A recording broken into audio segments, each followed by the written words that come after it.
Never know. You never know, like, how a crowd's going to take a liking to you or not. But you should also, like, that's part of the craft, is learning how to influence the crowd in those ways too. Yeah. Right. You talked about the over-the-top characters. And so that's been a thing, a part of it forever, right? Where does that come from? I think gradually over the years, like historically from pro wrestling, because pro wrestling would have originally started in like carnivals, right? Right. Like strongman competitions. Okay, yeah. Pro wrestling. You know, the most extreme, most masculine, highly trained fighting machine. It's great. Genetically created by the military, raised by monks. Welcome to the Little Did You Know podcast. My name is Morgan Little. Don't mind my voice. I lost it last week, but I am here with... This is Clash, Kincade, the last action star.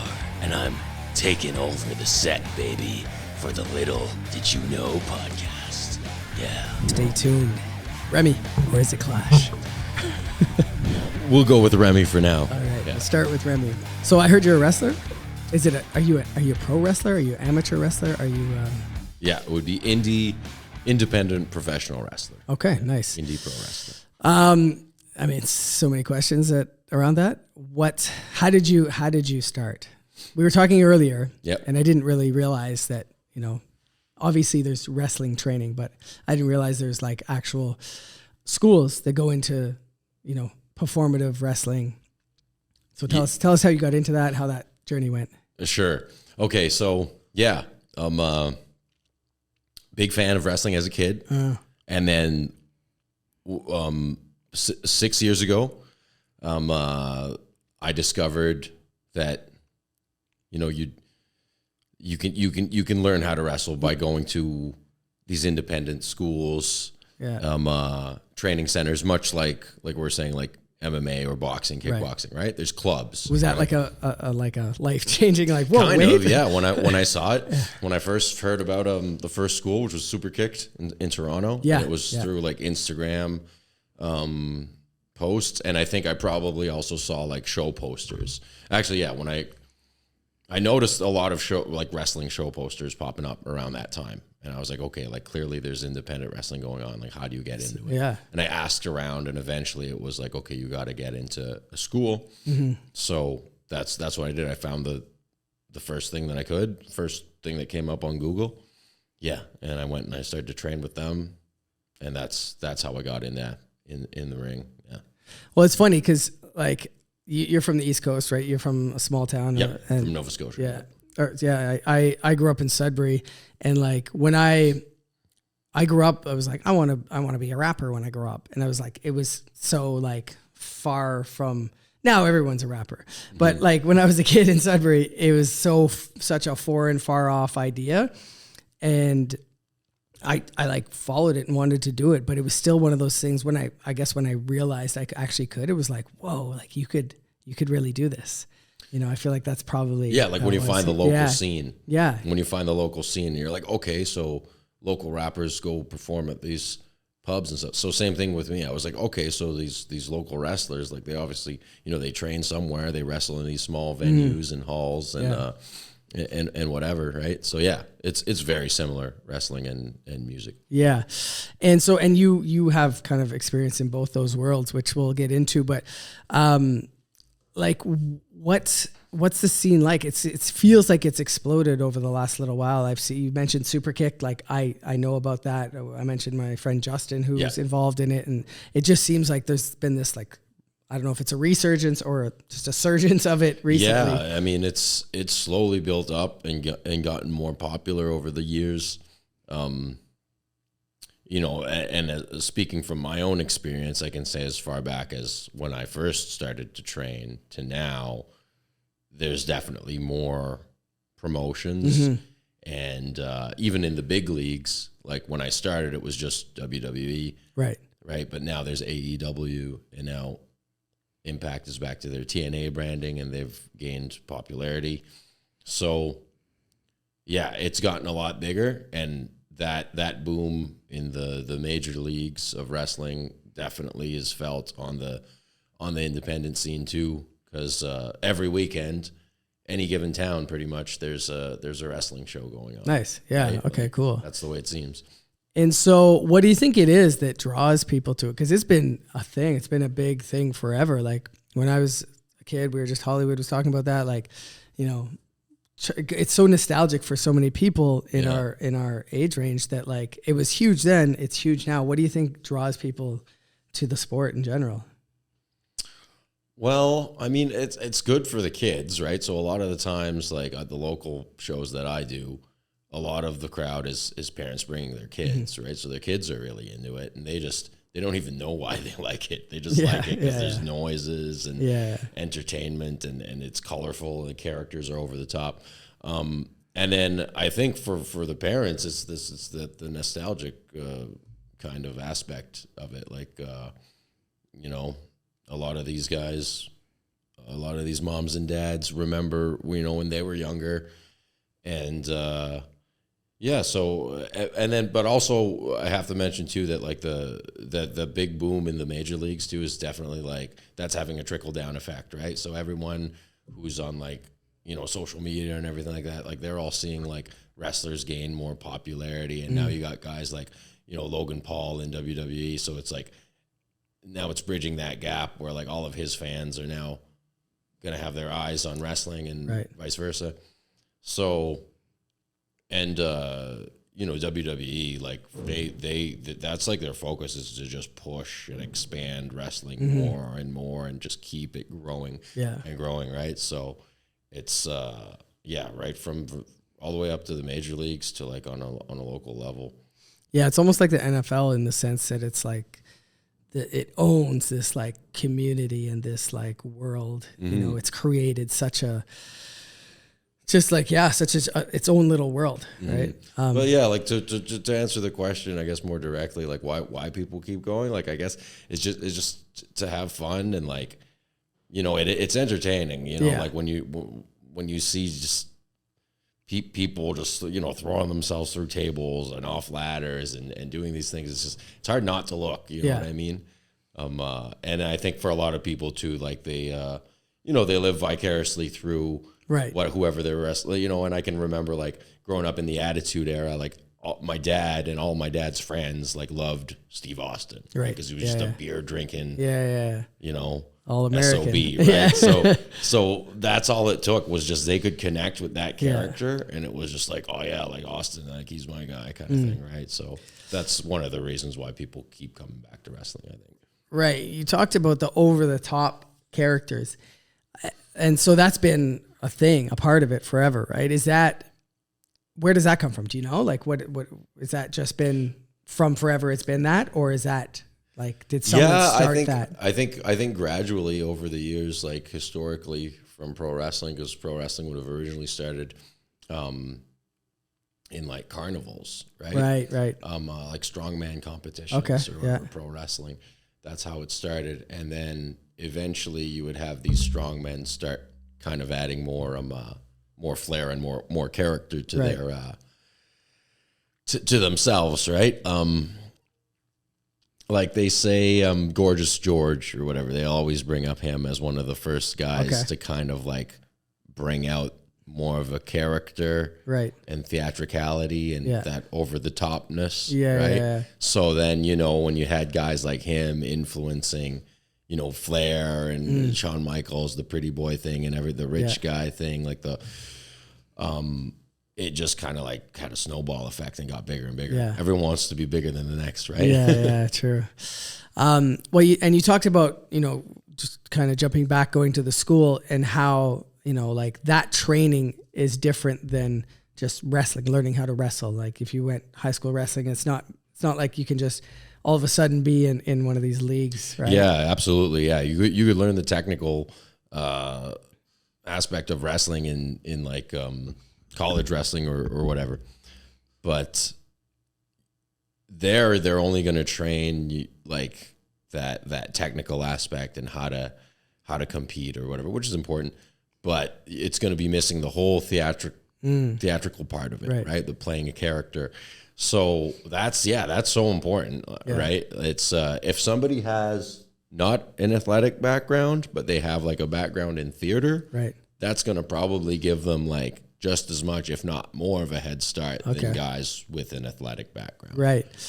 And so, I mean, to people who like just talk about how it's fake, obviously like there's like athletic ability or not training, like you're falling off stuff, you're smashing into stuff. You have to be able to do that with technique, right? So it's not like there's nothing fake about the way that feels. You got to do it. Like you got to do it, man, because like, you know, if you, you can't fake having endurance. You can't fake having stamina. You know what I mean? Like if you gas out and you're not good enough, it's game over. You know? Yeah. So you can't fake it. No, you can't. Who were some of you mentioned the Attitude Era. Who were some of the guys who really inspired you? Well, Shawn Michaels for sure. HBK.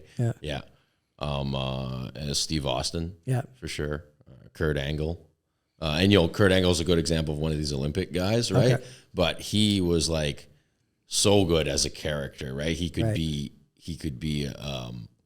you know, a dick, or he could be, really funny. You know, he could do the comedy thing, no problem. He could be a bad guy. You know, he could be a badass. Like, Kurt Angle. He's more towards the end of the Attitude Era, but Shawn Michaels, big one. Sting. Big influence, right? Because just the whole like face paint is like, he's almost like a superhero. I remember reading WCW comics as a kid where Sting is the main character, is basically a superhero, you know? So like Sting, Shawn Michaels, you know, the whole D-Generation X Attitude Era thing, Steve Austin, Owen Hart, Bret Hart. They're the best. They're the best. And so is it like, because I know some guys would have to come in and be a heel, right? And is that kind of like the path that people have to go, or it really depends on the person? And well, that is an interesting question. I mean, from a training perspective, you have to know how to work and entertain a crowd from a different angle.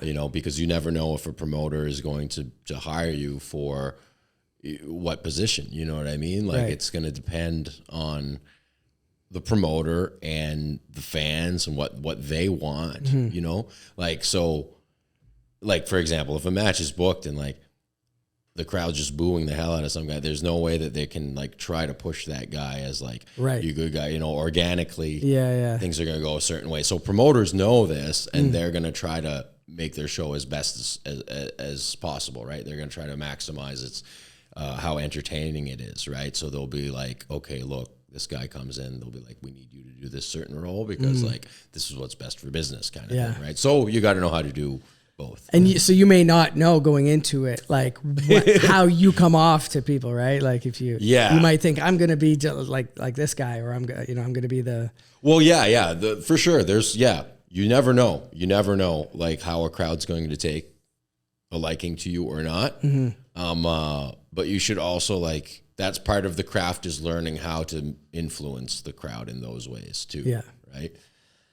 And so how did you come up with my character? Yeah. So when I started, it was just Clash Kincade. There was no extra gimmick or anything. I just knew that the name sounded cool. Where'd the name come from? The name came out of WWE 2K, create a wrestler with a friend, and just the name Clash. Yeah. And then eventually when I got in the training, I was like, yo, I want to use that name. He actually came up with the name, and I was like, can I use that name? And he was like, yeah. So, but then, eventually I came up with the Last Action Star, Clash Kincade. Nice. And it's like, it's so obvious once I thought about it. I was like, obviously that's what I want to do. You know, I was just like kidding myself before trying to come up with another gimmick, right? But like, because deep down, it's like I grew up watching action movies, and like that kind of persona is what speaks to me. And like, even like everything from like the music from like those movies in that era, like that's what I listen to when I go work out. I'm listening to like Journey and Survivor and stuff like that. All these cheesy things that you'd listen to in like a Rocky soundtrack or something like that. But because they work. Yeah, they have their intended effect. You know, they became those things for a reason. You can't beat that music, right? So yeah, when I came up with it wasn't really like coming up with it. It was just like putting the pieces together. That was obviously what I felt most inspired by. No, there was no desire to go with like Remington steel. I think somebody mentioned that before because but yeah, no, it's funny because originally the gimmick actually did have a bit of a steel thing on it. Like my first pair of tights have swords on them. Okay. Because I was kind of thinking of like this medieval sort of thing, and what did I used to say? I used to say like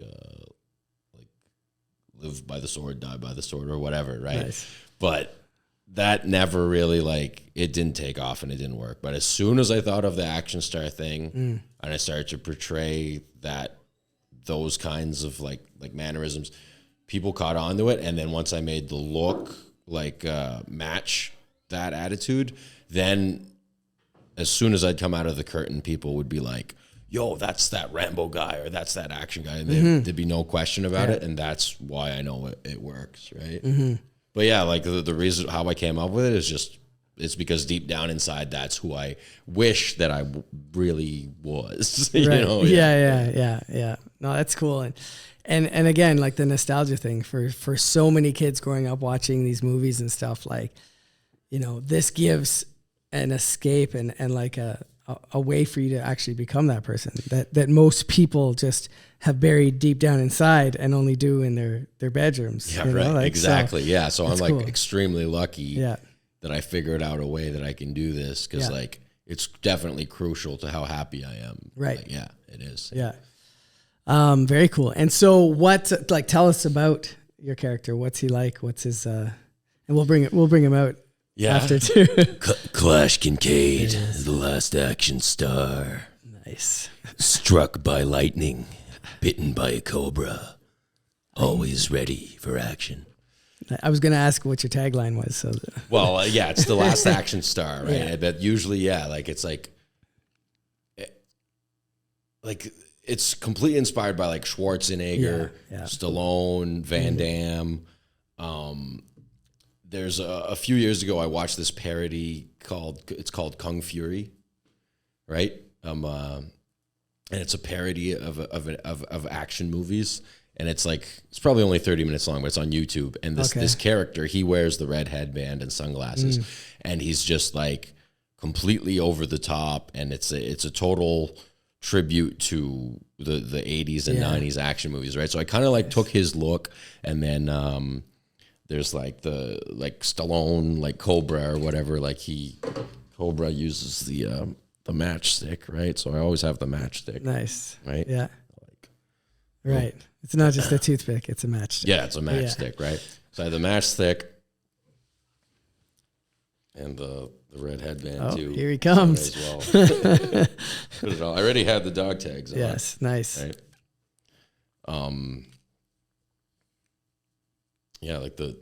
The most extreme, most masculine, highly trained fighting machine. It's great. Genetically created by the military. Raised by monks. Born under the sign of the dragon. Clash Kincade is the real thing. Nice. So it's literally like a combination of all your favorite action heroes. Yeah. Like a little Commando, a little Rambo, a little Van Damme. Nice. Yeah, you got to have some Van Damme in there. Sweet. So yeah, that's the character. Do you like the match off your teeth? No, the matchstick. No. If I'm a bad guy, I can do the Razor Ramon kind of flick thing or whatever. So. And so, is it like as we were talking earlier, Hollywood was like, I don't like the new stuff. I like the old stuff. Is it like that? Because I feel like that's always a generational thing. It's like that with music. Like hip hop heads are always like, I don't like the new stuff. I like the original stuff. Is that similar? Is there a similar sentiment, or do you feel that way at least with the new generation of wrestling? Yeah. Not what you're a part of, obviously, but kind of the commercialized version of it. Yeah. it's like old heads, right? Yeah, In hip hop, you call them old heads. Yeah. So we got vets. We got vets, right? right. So yeah, you have the vet who's like, you know, they're running too many spots or whatever. You know, they're too many dives. They're going off the ropes. So it's like that's like the vets, right? Because a lot of the new guys, the younger guys, they're doing this really acrobatic stuff, right? So like the old school mentality is really like you really want to reel that back because you need to make everything like last, and you need to make everything super impactful, right? So if every match is like moments, right? Right. So if every match is like shooting star press, dive, whatever, it's like you're losing the story and you're losing the art. I understand that. I understand that. Yeah. At the same time, you do got to kind of push the limit every now and again, you know what I mean, to keep things fresh. So yeah, to answer your question, we have the old heads, the vets in wrestling who are like, oh yeah, like the new school is like whatever, right? And I'm more a fan of the old school, but I definitely have a little like, you know, some influence with the new school too. Well, it's got to evolve, and it's pretty indicative of like society, right? Like our attention span is so short with TikTok. It makes sense that it would be the same in everything in this sport. You got to keep it interesting, or else people are going to get bored. The match with the 10-minute headlock is sadly people lose interest now. Yeah, makes sense. And so, is there like, so The Wrestler, the movie, right? Are there any other like classic like industry movies that you guys like look to? That one's the best. Yeah, that one's so good. Yeah, like, you know, I have to talk about that movie a little bit since you brought it up. For sure. You know, like how it shows like the back room and there's like toys on the ground, like kids' toys on the ground because they're in a community hall and he's like taking his tape. Like that's like I've seen that in real life, you know, and the way that shows the locker room and all the guys and the way they're talking to each other, they're like, oh yeah, going over like certain stuff and like who works who and like. That's real. That's not a movie scene. That's like he captured an actual thing. You know what I mean? And all those guys aren't actors; they're wrestlers. You know, and I'm pretty sure the producer wanted that, right? Because he wanted to get the authenticity. But other movies that are like that kind of like none of them really hit the nail on the head like that. Like there's the Dark Side of the Ring, like which is documentary, like slightly dramatized, right? And then there's Heels, is a show you might have heard of Heels, right? Heels. So that's a really good show. I gotta say that they show the drama part of the like really well, like the caddy, like. Oh, promoter, you got this talent. Well, I want to steal your talent. And if you work for me, you can't work for them. And oh, this wrestler slept with that wrestler's girlfriend. And it's just like that part of Heels is like when I'm watching it, I'm just like, this is exactly it. Like it's not even an exaggeration. That's it. It's funny because it's funny. It's like boxing and like I'm assuming wrestling as well. It's always drawn certain types of people to it. Like I'm thinking like Don King and stuff, you know what I mean? Or other promoters who are like going to try to exploit people and like, you know, this, I don't know what it is that draws those people to it.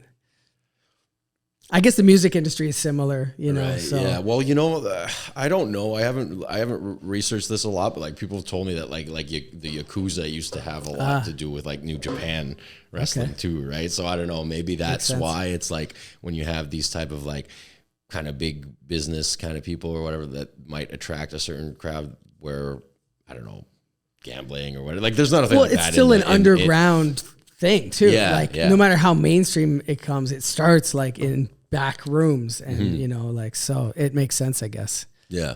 Yeah. But there are a lot of parallels between, because you've been in the music like world as well. There's a lot of parallels between the two. Yeah, absolutely. Absolutely. Yeah. And with the performative aspect of it. Yeah. So yeah, it's cool, man. And so what's the journey? What's like the goal? Where would you like ideally kind of go? Yeah. Well, again, like music, you know, you cut your teeth in the local scene or whatever. Right. Although I will say nowadays, you know, WWE will recruit people from colleges now, athletes who have like they're not really fans or anything, but WWE WWE is so big now that they can, Makes sense. you know, just like the way the NFL would recruit athletes, right? They do that now. They could probably see, okay, this guy has the technical skill already, and we could see he's coachable. Become, exactly. Yeah. And then I think they look at it like, okay, and then these guys won't have any like possibly bad habits from the indies or whatever, right? But speaking from my perspective, you know, I'm not a guy who got picked out from college or anything like that. I, you know, from the ground up, you know, wrestling school, training, learning the craft, learning the technical part of it, figuring out a lot of the character and like management and promotion stuff myself, figuring out a lot of that myself. And to answer what you're saying, like the goal and the journey is from especially from my angle coming up from an indie wrestler is we got to get like as many reps as we can so that we can get like really good at our craft and kind of generate like somewhat of a little bit of a buzz and name for ourselves. Right.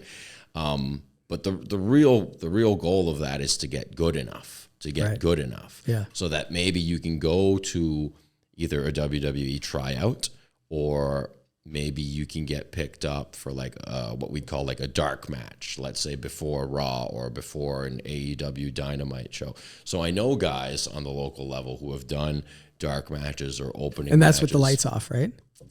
Yeah, right. Yeah, lights off, guys. Just have at her. Try not to knock the ref out.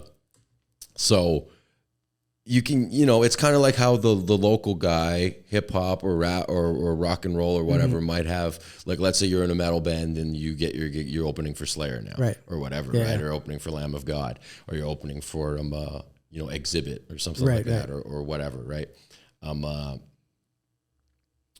So for me, the equivalent of that would be like, let's say I get to wrestle like, you know, I haven't wrestled him yet, you know, but like Rene Dupree or something like that. He's, you know, he's been in the WWE. He's been to Japan. He's been all over the world. He's still, you know, one of the greatest out there, right? Or if you end up on AEW, let's say I end up, you know, working with someone like Jungle Boy or something like, or whatever, right? Okay. Like, so recently I had a match with Aiden Prince, who's on TNA, Death Wish Aiden Prince.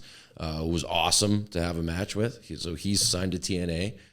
So he's on TV regularly, you know? And so that's like, I'm kind of starting to get my foot in the door now. So if I can keep on working guys like that, that would be like always, you know, opening for big acts on tours or something like that. Cool.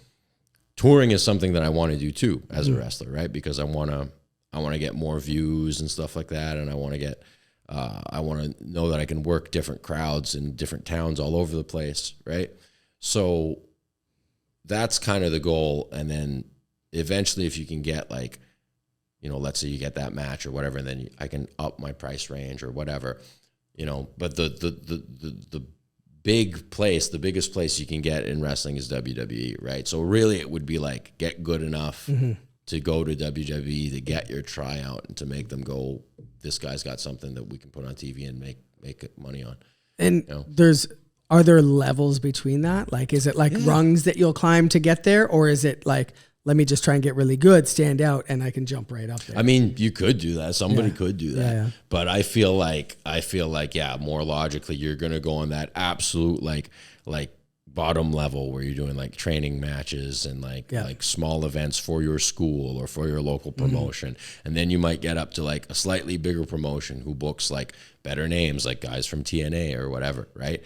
And then, you know, some people will kind of stay at that indie level where it's like, you know, a family of like some random mom or whatever isn't going to be able to be like, oh yeah, I know you, you're like John Cena or whatever, right? But you'll have these like niche, like indie wrestling fans who are, you know, they're always reading the dirt sheets and stuff, and they'll be like, oh yeah, like I know that Clash Kincade guy, he's the action guy, he does this or whatever, right? And you'll be like at this like indie level where like people on social media kind of know you and stuff, but not regular people, right? So that's the goal for the wrestlers. You want every freaking soccer mom out there and every guy out there, you want them to be like, oh yeah, I know John Cena, he was in the freaking movie. Yeah, the guy's on the bag of chips. Like that's the goal, really. You know, he's definitely made that leap over, and I think he's doing a pretty good job. Yeah, it was on the Oscars. Yeah, naked. Recently. Yeah.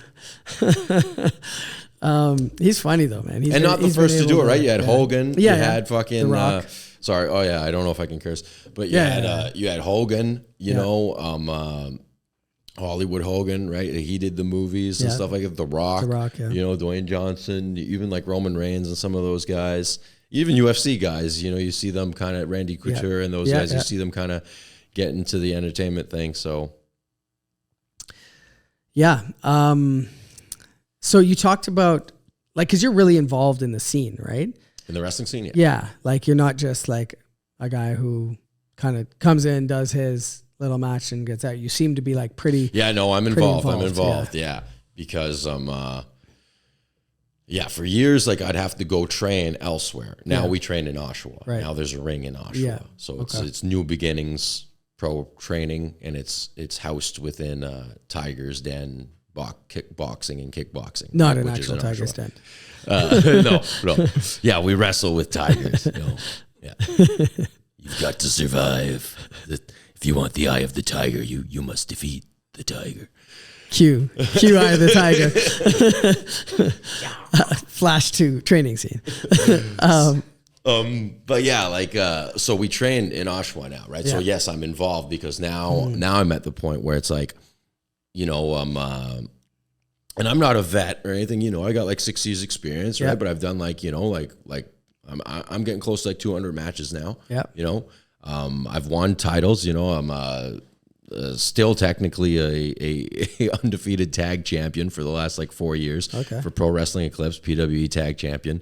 And I'm currently the Durham region, champion for GCW, Great Canadian Wrestling, right? And so I help with training with people, showing them the basics, like really new guys that are just coming in, kids and stuff like that. I help with that, and I help put on some shows too. Like I work closely with Unified Pro and Chaos Pro, which are run by friends of mine.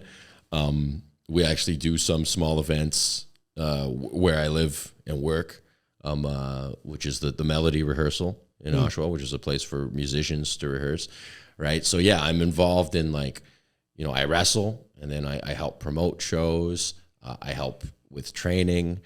The reason I ask is because like we talked about how, you know, people's goal is to kind of climb up and get to be bigger and better. I'm curious if there's a sense of community in the sense of like, you seem to want to grow the sport and the local scene, and as well as for yourself as a wrestler to get up to higher levels. I'm curious, is there like a sense of community in the sense that people want to see it grow, the sport grow here, or are they more concerned with, I just want to like level up myself and I'm not really worried about the rest? No, there's a lot of team players for sure. A lot of people do have, you know, because they figure, right, like if you can grow just wrestling in general, that means more people will come in that want to train, more people will come in to buy tickets.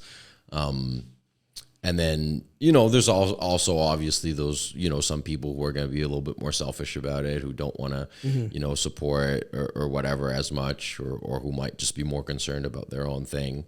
But like I'd say like the wrestling scene is made up of like several different kind of cliques and little communities who help and support each other, right? Not everyone wants to support everyone, but that's kind of like everything else. Yeah, I'm sure like any other communities, there's like small... exactly. Competition and stuff like that. And like people nitpicking at each other or whatever. Like I stay out of the drama and stuff like that. You know, I don't want to be involved in any kind of drama or he says, she says stuff. I just want to be like, you know, and I support like everyone. I really do. I try to, because like I always will try to see like the good in people and the promotions and stuff like that. Right. So, but it's not like that all across the board, unfortunately, but the best way to answer that is like the small cliques do help each other. Right. And then they kind of help like their own promotions and their community. And as a whole, that makes everything get better and bigger anyway. Makes sense. Cool. And what's coming up? What do you have coming up on the docket? So Thursday, there's GCW at the York Gate Mall in Toronto.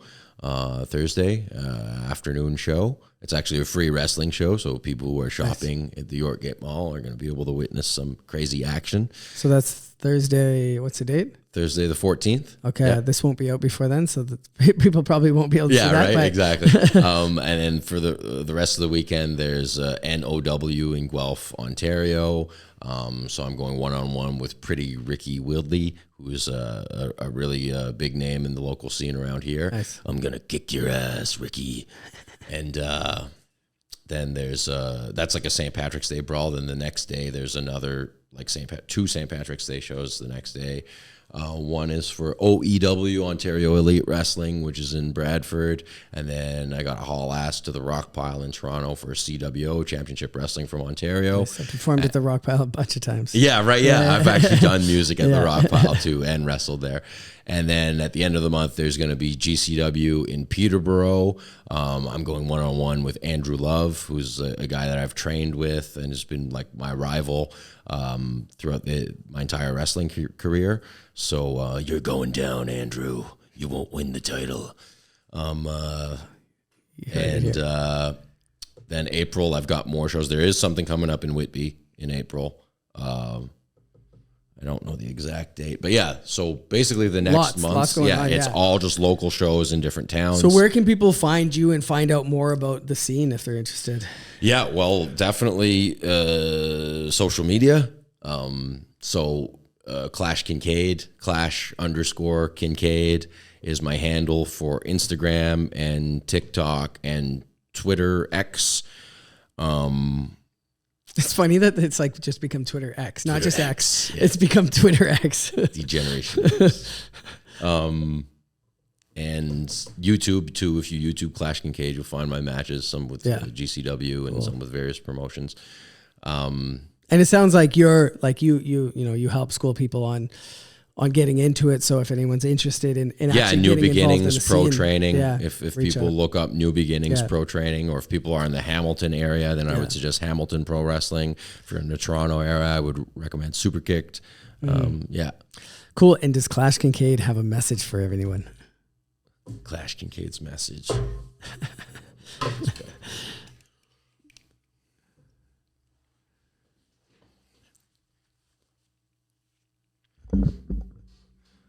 The world is too tough for losers, so you gotta amp it up, baby. That's right, you gotta get ready for the action. You gotta be able to take it, and you gotta be able to dish it out. That's right. If you want to survive in this world, then you better toughen up. That's right, because I'm Clash Kincade, the last action star, and every waking moment of my life is not boring. It is not complacent. No. Every moment of my life is pumping with action. It's like a real life blockbuster, and that's what it takes. So don't be a pussy. Don't be a weakling. Man up and become the real action star that is inside every one of us. Nice. Let's go. Thank you for tuning in to the Little Did You Know podcast. Big shout out to Clash Kincade and Remy for both stopping by. I hope you enjoyed it. Let's go.